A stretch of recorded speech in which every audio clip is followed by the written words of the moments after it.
করছি তোমরা সবাই খুব ভালো আছো। আজকের ভিডিওতে আমরা শীতকালে দুটো পপুলার সবজি ফুলকপি এবং বাঁধাকপি খাওয়ার উপকারিতা নিয়ে জানবো। অনেকে ভাবে ফুলকপি খেলে গ্যাস, অ্যাসিডিটির সমস্যা বাড়তে পারে। এই কথাটা কতটা ভুল আর কতটা ঠিক সেটাও আমরা আজকের ভিডিওতেই জানবো। এছাড়াও কারা কোন সবজিটা খাবে না সেটা নিয়েও জানবো। চলো ভিডিওটা শুরু করি। প্রথমে আমরা ফুলকপি এবং বাঁধাকপির উপকারিতাটা জেনে নিই। এই শীতকালে বাঁধাকপি কেন খাবে? বাঁধাকপির মধ্যে রয়েছে প্রচুর পরিমাণে calcium, potassium, sodium, phosphorus, iodine, iron, vitamin A, B, C ছাড়াও আরও অনেক মিনারেলস, যা আমাদের শরীরের পুষ্টির ঘাটতি মেটানোর জন্য খুবই প্রয়োজনীয়। বাঁধাকপি খেলে অলসতা, ডিপ্রেশন, বুক ধড়ফড় করা, হেডেক বা মাথা ব্যথা কমে। পাকস্থলীতে আলসার বা ঘাকি সারাতেও কিন্তু বাঁধাকপি খুবই কার্যকরী, কারণ বাঁধাকপির মধ্যে প্রচুর পরিমাণে আয়োডিন রয়েছে। এছাড়াও বাঁধাকপির পাতাতে সালফার রয়েছে, আর এই সালফার শরীরের টিউমারকে বাড়তে দেয় না, শরীরের কোষগুলোকে স্বাভাবিক রাখে, কোলন ক্যান্সারের জীবাণুর বিরুদ্ধেও লড়াই করে। বাঁধাকপি খেলে কিন্তু রক্তে কোলেস্টেরলের মাত্রাও বাড়ে না, ধমনীর দেওয়ালও শক্ত হয়ে যাওয়ার সম্ভাবনা কমে। আর যখনই কোলেস্টেরলের মাত্রা কম থাকবে, হৃৎপিণ্ডও সুস্থ থাকবে এবং হার্ট ফেলিয়ারের সম্ভাবনাও কমবে। বাঁধাকপিতে ভিটামিন বি এবং সি থাকায় শরীরের রোগ প্রতিরোধ ক্ষমতা বৃদ্ধি পায়, রক্তনালীগুলো শক্তিশালী হয়, শরীরকে সংক্রমণের হাত থেকে রক্ষা করে।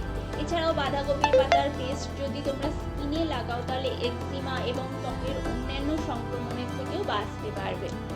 বাঁধাকপি পাইরিয়া, স্কার্বি রোগ, গাঁটে ব্যথা, বাত এবং কোষ্ঠকাঠিন্যের সমস্যাকেও দূর করতে সাহায্য করে। যেরকম বাঁধাকপির এত উপকারিতা রয়েছে, ঠিক তেমনি ফুলকপিরও অনেক উপকারিতা রয়েছে। ফুলকপির মধ্যেও বাঁধাকপির মতনই রয়েছে প্রচুর পরিমাণে potassium, vitamin C, fibre, calcium. যদি শরীরে ক্যালসিয়ামের ডেফিসিয়েন্সি হয় বা অভাব দেখা দেয়, তাহলে কিন্তু তোমরা ফুলকপির ডাঁটা এবং সবুজ পাতাকে সিদ্ধ করে স্যালাডের সাথে মিশিয়ে খেতে পারো, কারণ এই পাতা এবং ডাঁটাতেই প্রচুর পরিমাণে ক্যালসিয়াম রয়েছে।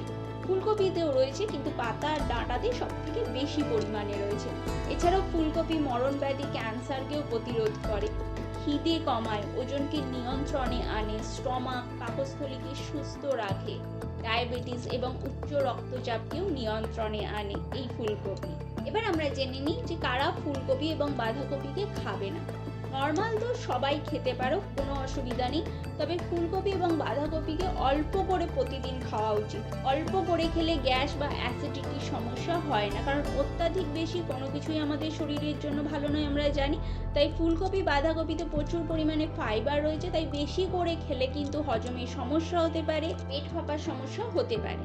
এছাড়াও যাদের থাইরয়েড রয়েছে তাদেরকে কিন্তু ফুলকপি অ্যাভয়েড করা উচিত, তাদের ফুলকপি একেবারেই খাওয়া উচিত নয়। তারা যদি ফুলকপি খেতে যাও তাহলে থাইরয়েডের সমস্যা যখন কমে যাবে তখন তোমরা ফুলকপি খেতে পারো। ফুলকপি আর বাঁধাকপিকে কাঁচা অবস্থাতে খাওয়া কিন্তু ঠিক নয়। ফুলকপি আর বাঁধাকপিকে প্রথমে ভালো করে রান্না করে তবেই খাওয়া উচিত। আজকের ভিডিও এই পর্যন্তই। হেলদি থাকো এবং হেলদি খাও, আর এরকমই ইনফরমেটিভ ভিডিও পেতে আমার চ্যানেলকে সাবস্ক্রাইব করে আমাকে সাপোর্ট করে দাও বন্ধুরা, কারণ আমি এরকমই তোমাদের জন্য ইনফরমেটিভ ভিডিও প্রতিদিন